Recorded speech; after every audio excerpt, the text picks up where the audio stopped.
Welcome everyone to another episode of Dialed In, the podcast about customer service, automation, AI, contact centers, and everything in between. I'm the host of this show, Gadi Shamia, the CEO and co-founder of Replicant. And Replicant is a company that automates customer service calls, chat, SMS at scale.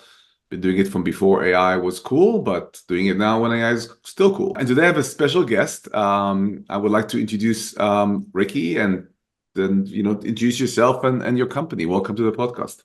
Well, thanks for having me, Gadi. It's an honor and pleasure to be here with you.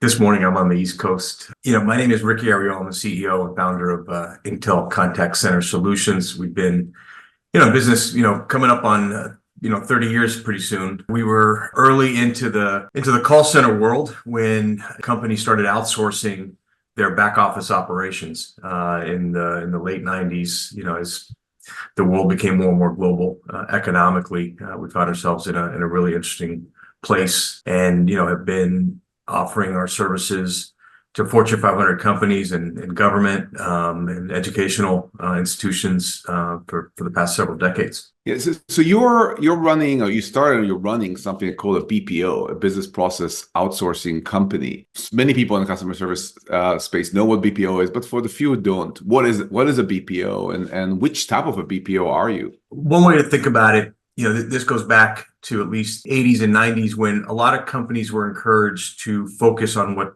we call their core competencies. So a core competency for a business might be in developing great products or being great at logistics. And for us, what we found ourselves to be really great at was customer service. And so as companies started focusing on, okay, what am I really good at and what am I not good at? They started outsourcing more and more of their businesses. So for example, a lot of American manufacturing went to places like China. We all outsourced manufacturing out there in other parts of the world. Where we found ourselves as a business process outsourcing organization is focusing on customer service. That is our core competency. So we handle everything around making excellence for companies trying to deliver service for their customers. So if I am a company running customer service, and maybe I started 10, 15 years ago, hire my own agents, what will compel me to go and work with an outsourcer? And do you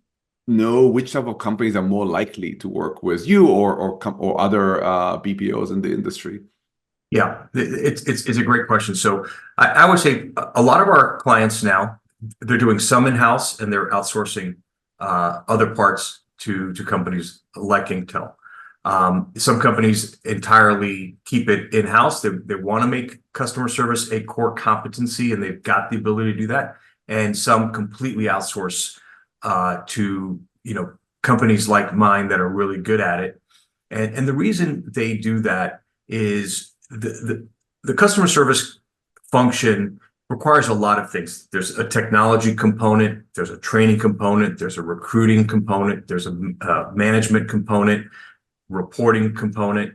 You also have to be able to deal with HR issues. You have to be able to scale. You have to be able to provide multiple languages.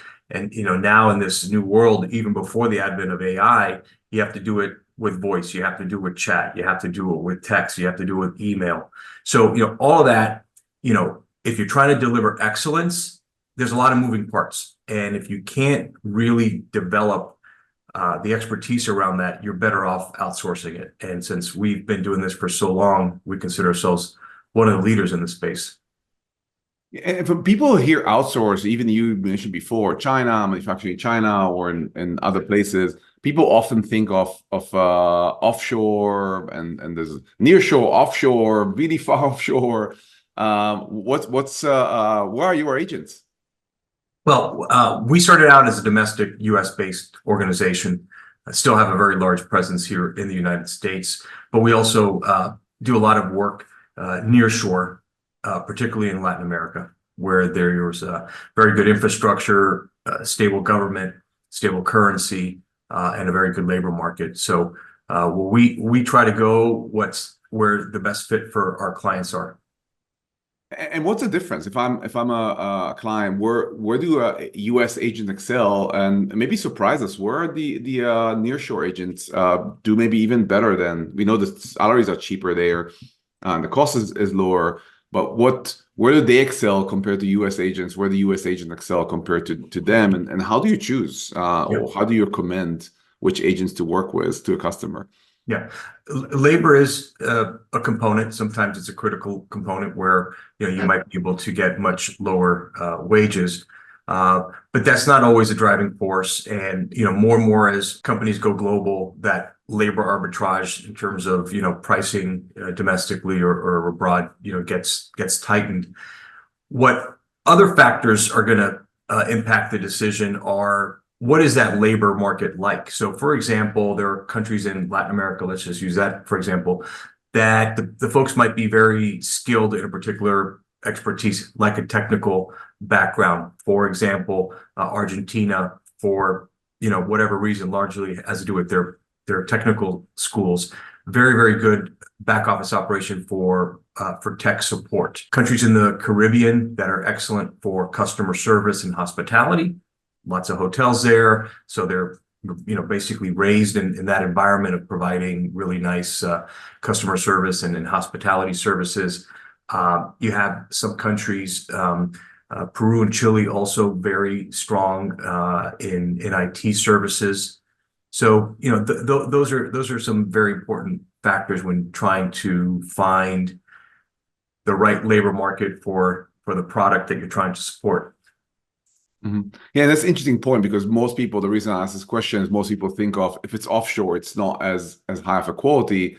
What you're saying is actually you may get much better service from somebody in the Caribbean that if you're if you're a hotel because of service culture compared to somebody maybe live in Minnesota and which is not really a state that focuses on that and don't have this DNA of really think about customer service and growing up knowing that your economy is based on that, maybe your parents in the industry, etc. So that's a really interesting point. I heard the reverse once where one company focused on grilling products, and they decided to save costs and move all their customer service to the Philippines, and then they realized that there's no barbecuing culture there, so there was just a culture shock, and their customers that are grill enthusiasts, they did not understand why they should get service from somebody that doesn't know how to barbecue.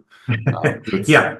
It's such Argentina might have been a much better location for a place like this, for example, if you really want to outsource.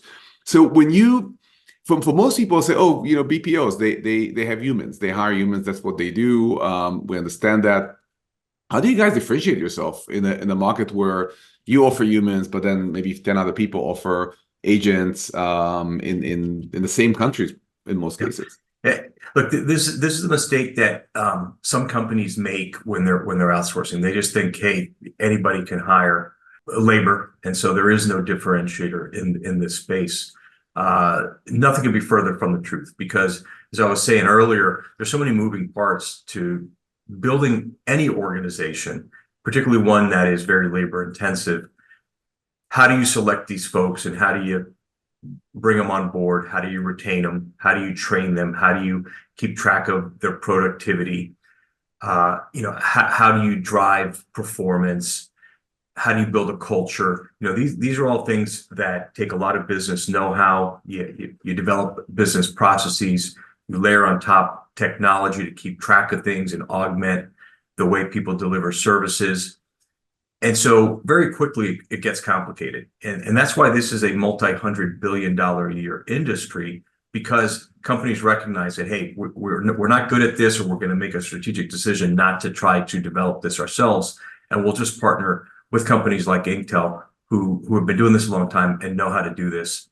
And when they do that, if they select the right partner, what we've seen time and again, their customer service scores and satisfaction just goes through the roof. And you started your company in the late 90s, and this is the first days of the internet. Most people still interacted with the world through phones or through walking into branches. There was a bit of like maybe somebody in 97 made the first Amazon book purchase, or maybe the first order of something on the internet. But by and large, this was the word in 97 was very similar to the word in 1977 or the word in 1957. you want to get service, you either need to go walk to a branch or call someone. So you really start at the end of a very long era that was about the same when it comes to customer service. It was either physical or over the phone. There's no other mean to get customer service. And here we are today, deep into the first wave of the AI revolution. How all this technology change literally walked in the last minute of the old era and started building on this new era. How does customer service change in the last, it's 25, 26, 7 years since you started? Yeah. Yeah. So another excellent question. And I think we're going to do a deeper dive on AI in a moment. This feels just like it did in the late 90s, where the internet was really starting to take off at scale, just in terms of the opportunities, for businesses to grow their organizations, deliver better service, create better products for their clients. It feels a lot like that. When we were getting going, among the things that helped us accelerate was all of the broadband that was being laid for the internet really dropped dramatically the cost of telco, right? So that's how you were able to move labor overseas. That's how people were able to, in real time, dial, what used to be 800 numbers, toll-free numbers, and really help our industry explode. And I think AI is going to do that as well. I mean, I think for sure we're going to see a dramatic improvement in customer service, which I think is going to be great for everybody, including our company.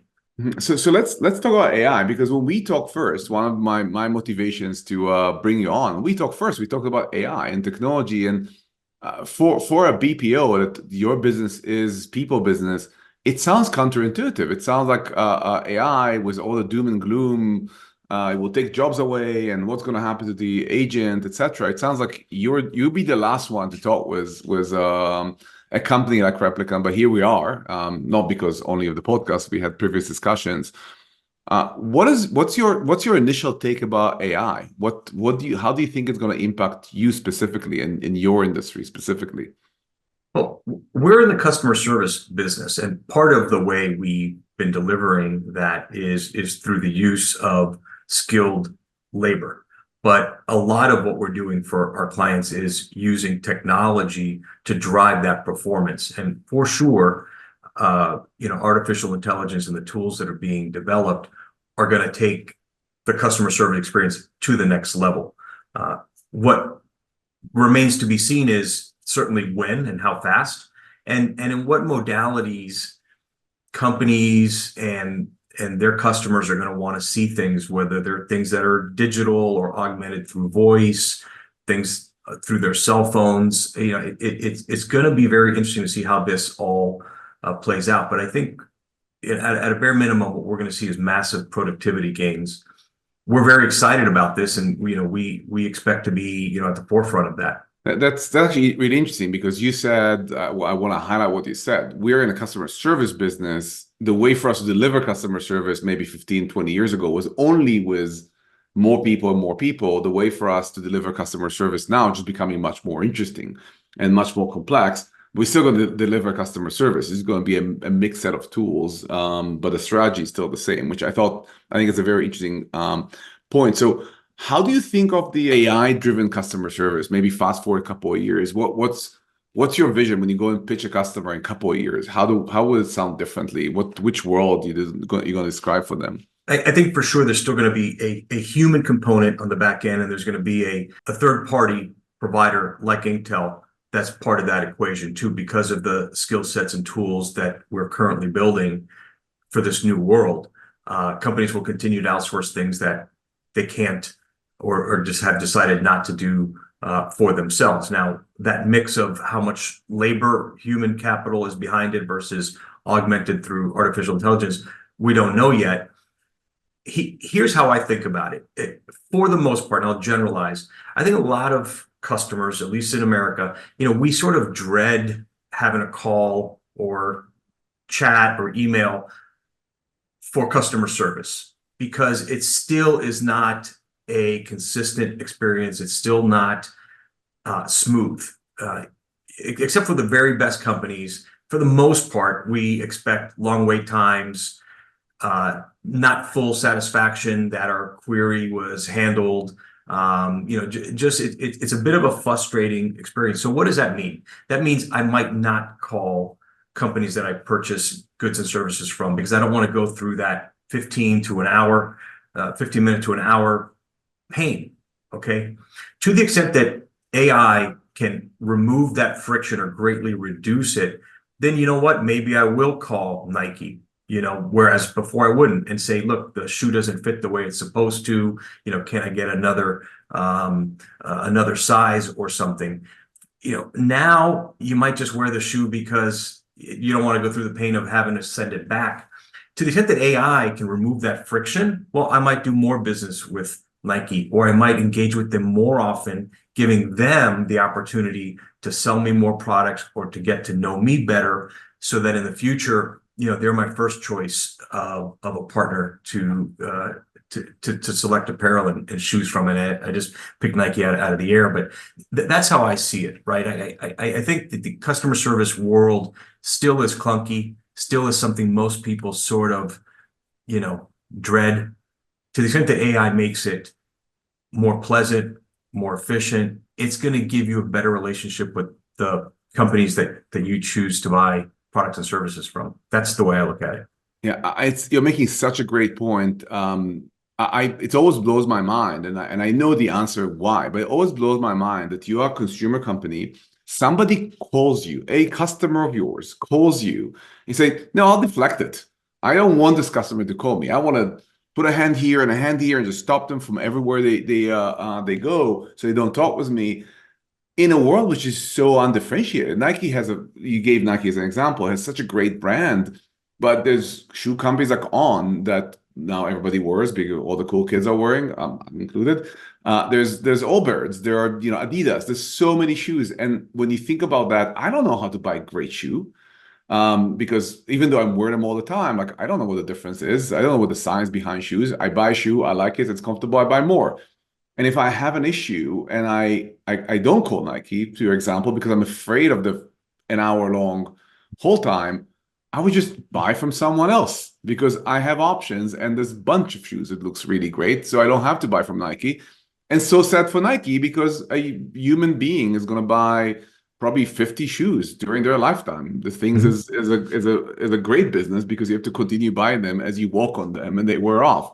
So it's really just an interesting observation. Have used technology. Maybe the headline here is use technology so people can call you more, no less. Because every time they call you, if you give them a good experience, you've done something small and make them more loyal customer, which is way cheaper than massive billboards in every airport, or all the other things the marketing team is doing.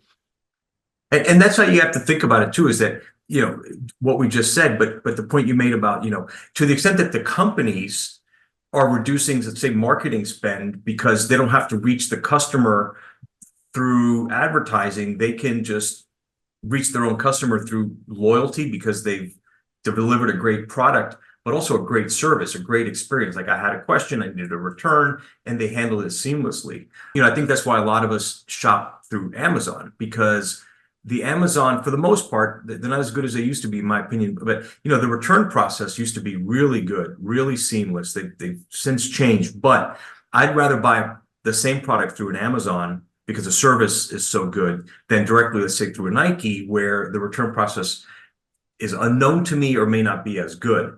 So again, to the extent that companies can deliver really great customer service, a great customer experience, it dramatically impacts their business. It's the loyalty, it reduces costs elsewhere in their supply chain.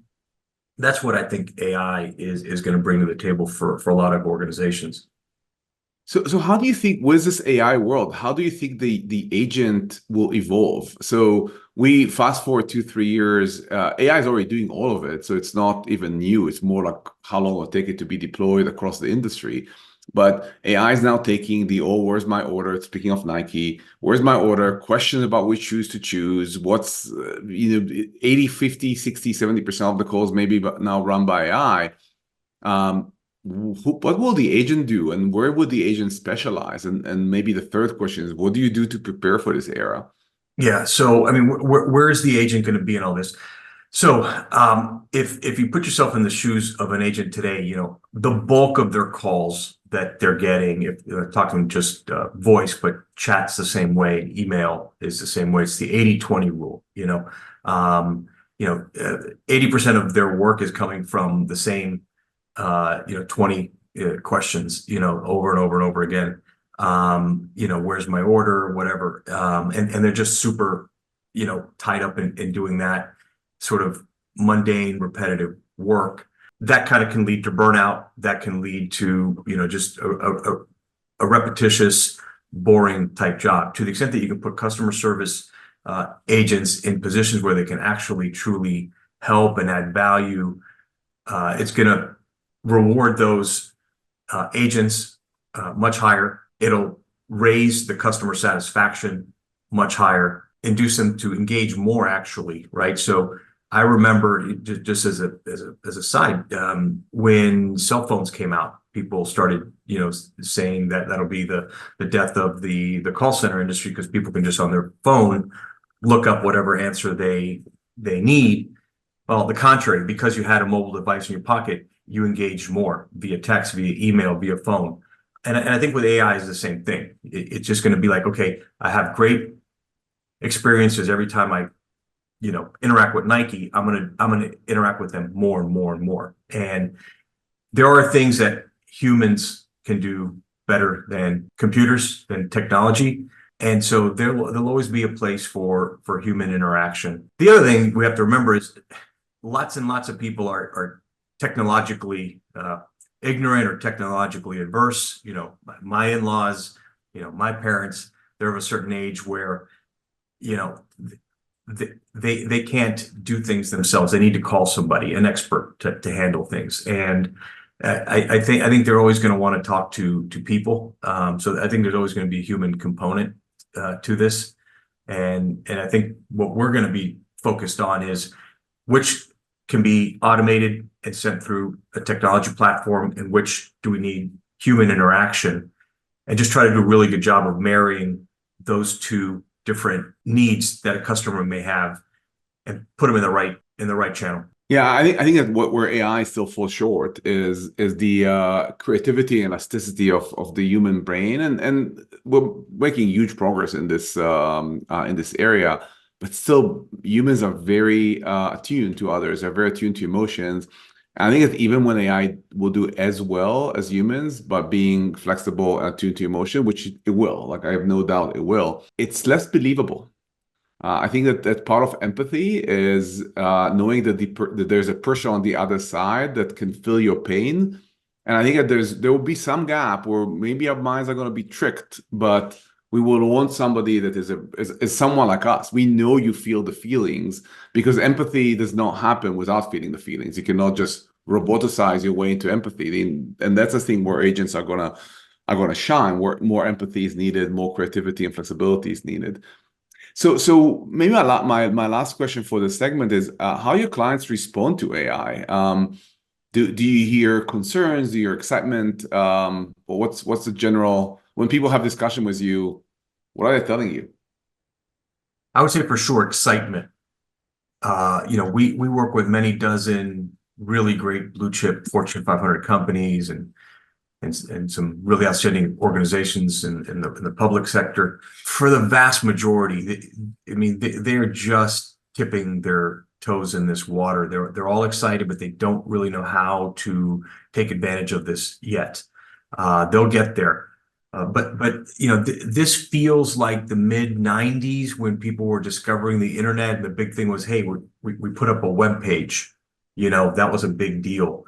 And there were a lot of people out there building businesses that focus on, launching companies' webpage. And for the most part, back then, it was just nothing more than a billboard or brochure for a company. Then slowly, e-commerce started to develop, and all of the, businesses that support e-commerce, like call centers or like fulfillment warehouses, like integrators and payment systems, and all these new businesses sprung up.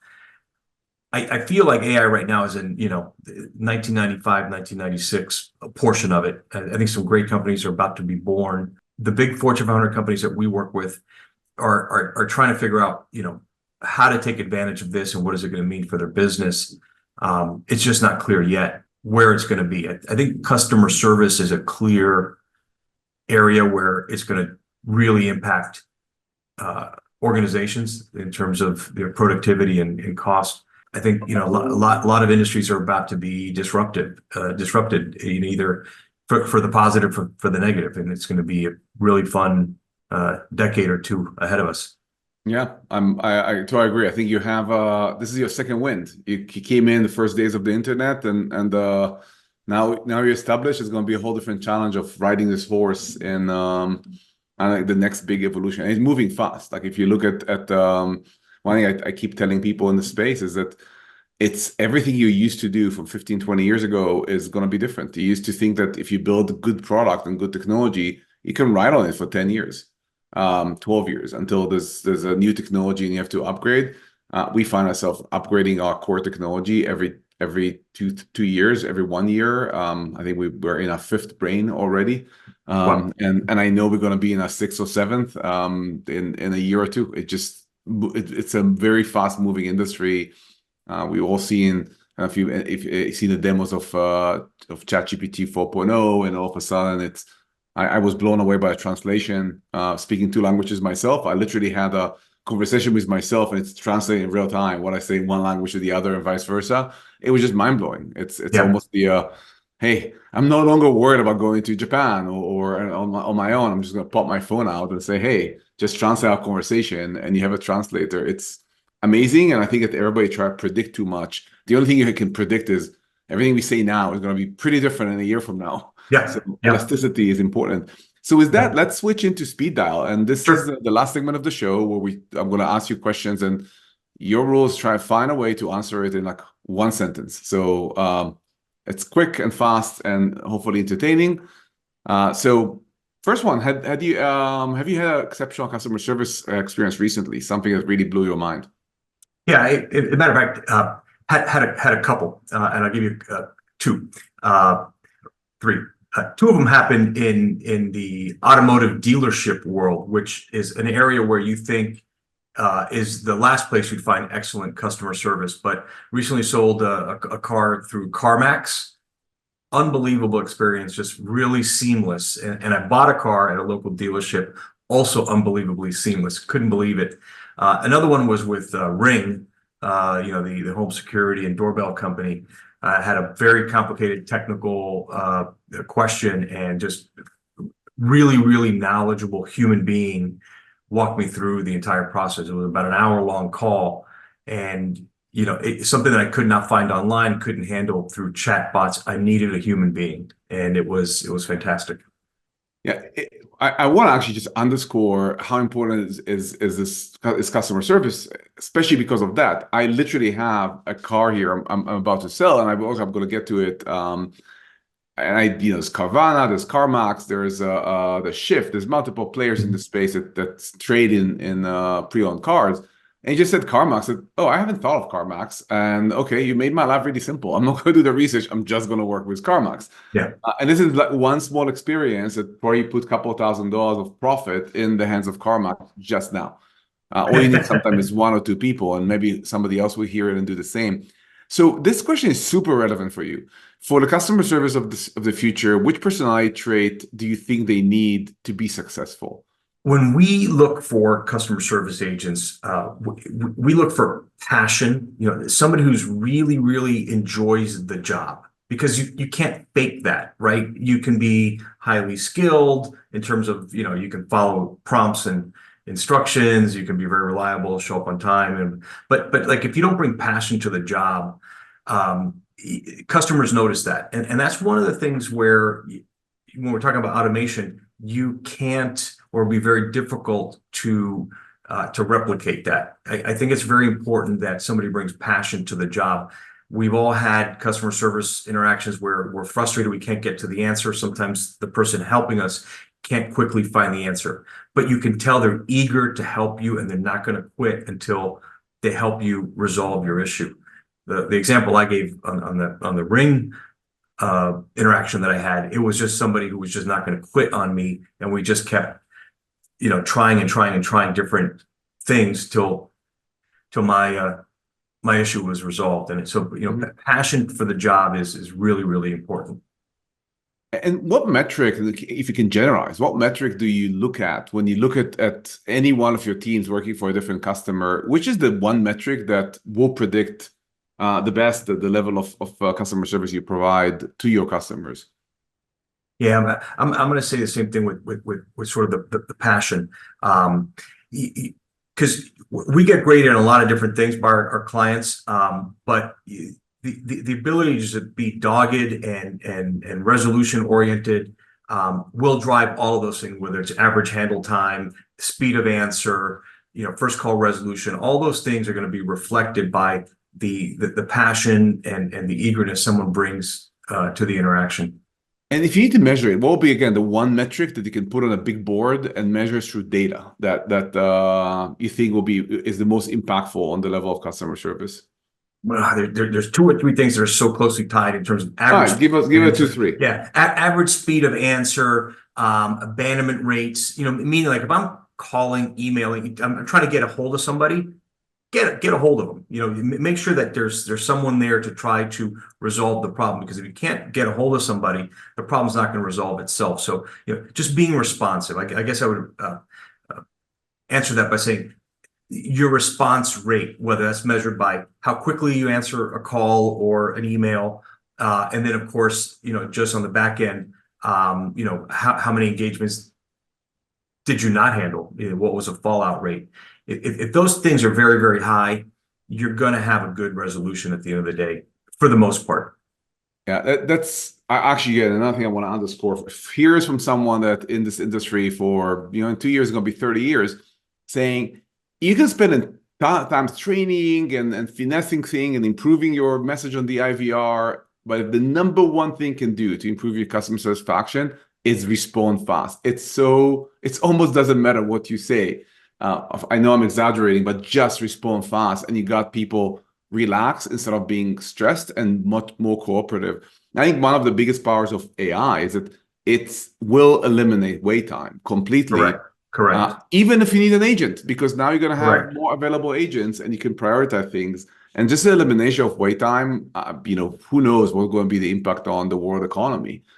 No one wants to wait, and we don't do productive things when we're waiting for customer service. So yeah, you spend some time looking at AI, and again, you have a unique viewpoint. AI is going to do everything, and you have a unique viewpoint on this. If you add to 100%, what percent of customer service should be handled by AI versus where need a personal touch? Where do you think it's going to land, say, in 5 years? If AI, in my opinion, if AI does what I think we all are expecting it to do, in terms of just speed of getting a response out and being at a bare minimum good at the very basics, 40 to 60% of interactions between a customer and a company they do business with can be handled by AI for sure. At a minimum, 40 to 60%. It's impressive. And but I will say one caveat to that: it's 40, 60%, maybe it's higher. But I think what we're going to see is more volume, right? Is more interactions with the pie may change, but I think the pie is going to grow, right? So I think it's Monday morning or midday Monday for most of us, and if we all think in our minds what companies we have to call this week, whether for doctor's appointments or energy bills or telecom, whatever, like all of us have someone we got to call. For the most part, most of us are dreading it. Like, I got to block out a time of the day to call because I have no way of knowing how long that call is going to take, which little tangent is going to spin me on. I got to go find a bill. I got to go find this. So it's like, it's not pleasant, but also it's something I might want to do only once all week, with a particular company. However, if I know that they're going to handle my stuff, I'll call Monday morning, get it off my plate. And you know what? Maybe I'll call later in the week with a follow-up question. And it's just more volume, more interactions. That's the way I look at it. Great. And again, been in the space forever. Which technology or what technology had the biggest impact on customer service so far? My opinion has been chatbots. I think they've gotten quite good. Emails are good, but they're not as natural as a chatbot. That's my opinion. IVRs as well. When the IVRs were first created, they were very good in terms of, you know, funneling, call volume where it needs to go, whether it's based on a particular language or particular problem you may have, billing versus sales versus, some other follow-up. IVR 30 years ago was a great technology. In that time, I think chatbot's probably been the best, most productive tool that's come along. And then I think AI is going to supplant both of those. Mm-hmm. Couple of last question. What excites you the most about AI? If you have to pick one thing that even as a human being, what excites you the most about AI? As a consumer of AI, and I'm on Chat GPT 4. I haven't tried 4.0 yet. This only came out a couple of days ago. And I haven't figured this out, but in terms of like, if I wanted to say tell a story or narrative, okay, the ability to quickly have AI do that for me and then throw in graphics, music, citations, all of that, things that would take me days or weeks to do on my own, to the extent that that could belt it out in a matter of minutes or an hour, that's really exciting for me. Whether I'm using it productively for my company or just personally, if I want to do a blog post to my blog, to be able to, bang that out using AI tools in a way that I couldn't do on my own, that's super exciting. Cool. That was a great conversation, Ricky. I would like to thank you for joining Dialed In, and for everybody else, thank you for dialing in and listening. And until next time. Thanks for having me. You have a great week.